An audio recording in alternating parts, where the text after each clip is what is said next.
read this nauseating, gory book in 2 sittings without as much as getting up for water, and I'm still sitting with what that says about me.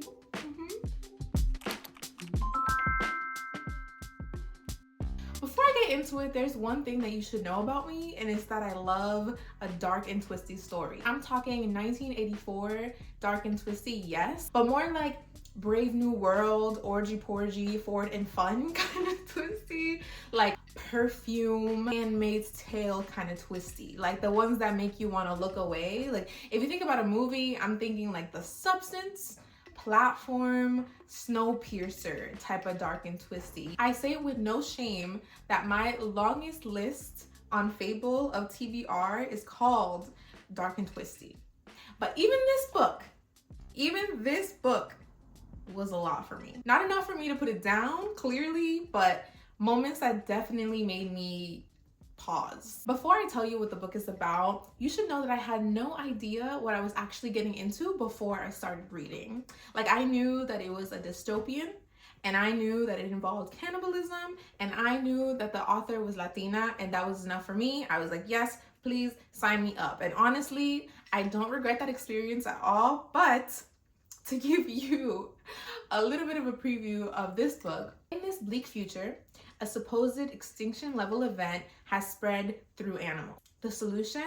Well, before it can kill all the humans, we have to get rid of them. What problem does that leave? Protein, of course. Where is everyone gonna get their protein? How do you survive without protein? So what do? They decide to create an agriculture of human meat. This transition of the before and the after eating human meat is called the transition.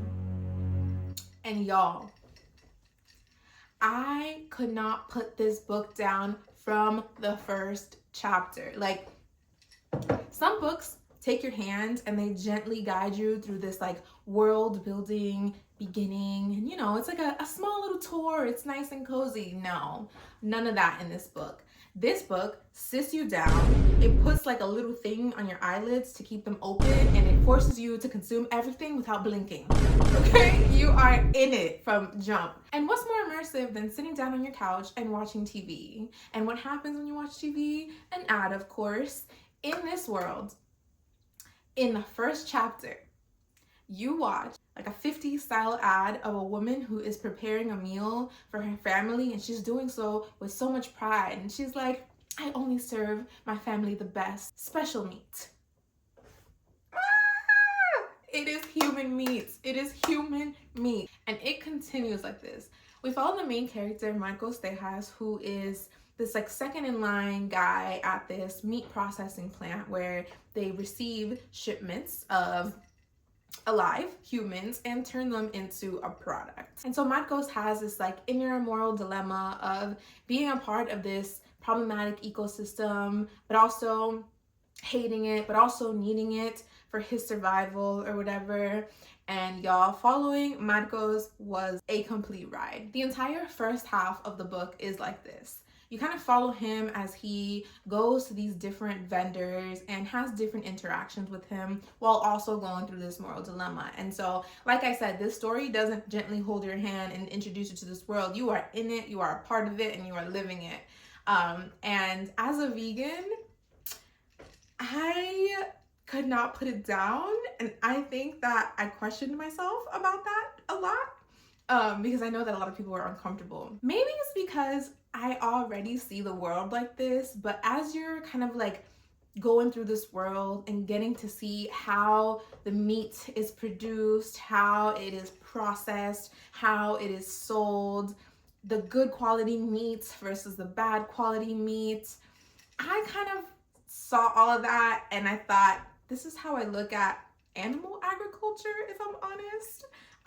And so yes, it was really gross. I was like, there's points where I was like gagging and I was like queasy, but I couldn't stop. And so I could imagine that for people who aren't vegan or vegetarian, this might be a little bit more shocking than it was to me. Still though, the moment that broke me was this moment where you're touring the birthing center, I think it was what it's called, or maybe it was the breeding center. And we learn that in this world, technology is not as advanced where they figured out how to produce humans in some magical way now. So in this world, humans are still produced the way that they have been traditionally, right? They grow inside of a woman's womb. And when we're in that factory and we get to the cage and we see the women who are producing more more heads, as they call them. I'm not gonna go into the details. I'm not gonna do y'all like that. If you you need to read it to be able to see what happens in that scene, but just like the conditions that these women are living in, the animal-like treatment of them, it was a lot for me. It was a lot for me. I'm not gonna lie. Clearly not enough for me to put it down because I kept reading, but it was a lot. I did watch an interview later on with the author herself, and she was kind of talking about how that was intentional, right? Like the person interviewing her asked her just about like the portrayal of women in this book, and she kind of owned that she is a feminist, right? And so this like especially awful treatment of women in this story comes from the real world femicide that she has seen happen in South America. So that kind of helped me, process it a little bit. And that is kind of the theme with these sort of really aggressive books, is that these extreme messages are meant to communicate something about the world that we're living in today. But y'all, it was a lot. It was a lot. I felt like I was watching this movie that like I couldn't press pause on, and I was just like freaking out until the end of the chapter came, and I was like, oh, and I just like took a moment to breathe. And honestly, that's another thing that I'll say about this book, is that the chapters are really brief. And for a little while, I thought that was like a kindness that the author was offering us, was to sort of like slow down and give us time to decide to stop or not. And I kind of got pleasure from that idea that like this author was really kind in that way. I did in that same interview though hear her say that she doesn't write with her readers in mind, because that would like impede her writing process. It would kind of make her filter herself too much to the point where, like she can't write. And so maybe it wasn't intentional that there was a lot of like short chapters and a lot of breaks, but it worked out for us. If you need to pause, the chapters are sometimes like literally only 1 page. Sometimes they're 3 pages, sometimes they're only 5 pages, but they're never really, really long. So if you are hesitant about reading this book, you at least have to look forward to that. The second half of the book is a little bit more plot driven. And this is not a spoiler, so don't take it that way, but at some point Marcos is gifted one of the purest forms of heads that exist in this world, right? And they're alive. Obviously, it's a woman, and he is like confused and he doesn't know what to do with this woman, because again, he has this like inner moral dilemma about the work that he does. So he can't bring himself to get rid of her. And that's kind of where the second half of the book is kind of focused on. We kind of follow him as he's living with this woman that he's not supposed to be keeping in the conditions that he's keeping her in, while he also leaves his house and goes about his day-to-day operations as this like second in line guy at the processing plant.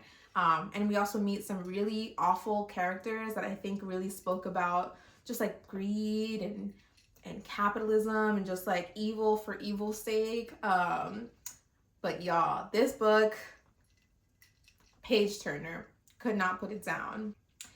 And yes, a lot of people want to see this and think that the main message is for us to kind of think about the food that we're consuming and whether it's ethical or not. But the author has gone out of her way to explain that this is far from a vegan or vegetarian Bible. In fact, I found out in another interview that she's actually not even vegetarian or vegan herself. She says it's for health reasons though, okay? Like she was a vegetarian for a while and cannot be vegetarian anymore because X, Y, and Z health reasons. And I'm not a doctor, so I can't really speak on that. But yes, she says this is not a vegan Bible. And as I'm reflecting on this book, I'm still processing all the ways that I feel about it.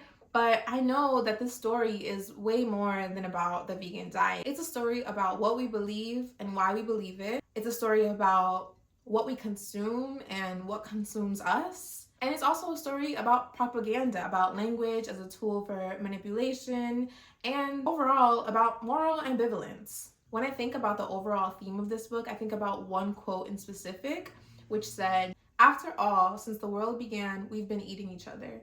If not symbolically, then we've been literally gorging on each other. The transition has enabled us to be less hypocritical."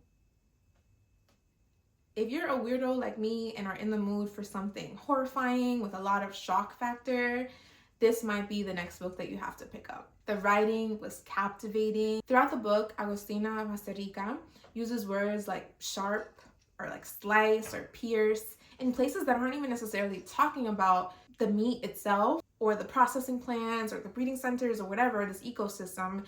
She uses it in a way that adds to the overall ambiance of the book, and it is so artful. The way she wrote emotion was palpable. Like, I felt everything that some of the characters were feeling. I felt scared when there were scary moments, and I felt disgust in moments of disgust. It was incredible. But overall, the imagery, though bold and arguably excessive, was definitely immersive and page turning. But if you're not known to have a strong stomach, or you're just really easily queasy, or you just don't like gross things, you know, this might not be the book for you. This book is definitely one that's gonna linger in my conscience for a long time, and I hesitate to even rate it. I think I might have rated it like 4 stars or something like that. But it's definitely the kind of book that I'm gonna have to think about for a while, and I don't even know if 4 stars is what it's gonna hold forever. But this book was an experience. There are some content warnings, I will say. And so if you are someone that is sensitive to certain things, I would definitely say look up the content warnings, and maybe I'll put it down in the description below so that you are aware. But overall, if you're looking for an experience, this is it. That was the first book that I read in 2025. There are 3 other books that I've already read or that I'm in the middle of reading that I can't wait to tell y'all about. But now that you know how messed up in the head I am, if you too, like me, like these kind of freaky, too much for some people kind of books, please give me some recommendations. I would love to add to my never-ending dark and twisty list. I'm also open to a good movie, so if you have some like dark and twisty movie, please comment them down below. And thank you for watching, and definitely stay tuned for my January reading wrap up. I think that's it.